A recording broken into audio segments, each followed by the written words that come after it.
is one of the older businesses that have made people a lot of money in the past, even before the social media. If you venture into this business now, it will make you a lot of money. This business is called the food cooperative business. This business have been existing before the social media, and you starting this business in this time where we have the social media platforms and other communities, right, will make this business thrive so fast, and you're going to be very successful. Food cooperative is when you bring more than two people together to form a kind of community where you make contributions to fund food. If you're a 9-to-5 worker, this is something that you can equally do, because it will be very easy for you to bring your colleagues together to start this kind of project. You know, people in your church, your neighbors, or you're someone that is talented in bringing people together, then this is something that you can actually do and make money. Aside from that, social media have given us the opportunity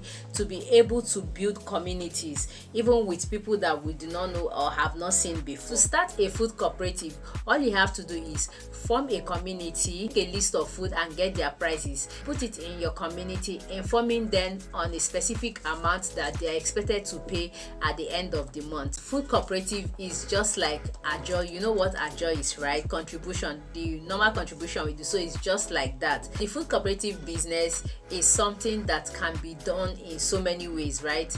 Like you can decide to do it on a quarterly basis, half of the year, or yearly basis. When I mean yearly basis, towards December you get to share these things, right? Like back then when I was opportune to participate in one during my IT days, yes, at the end of the year, towards the Christmas period, we got a bag of rice, we got 5 liters of vegetable oils, we got frozen chicken, crates of eggs and all of that. That was back then, right? So but then again, this is an old business model that will definitely work perfectly in this time, because people are actually looking for ways to stock their homes. When you come with this kind of idea, you know, telling people, oh, I run a food cooperative, you know, at the end of the year, look at what you get, and you're to remit 6,000 naira monthly, 12,000 naira monthly, 5,000 naira monthly, 10,000 naira monthly.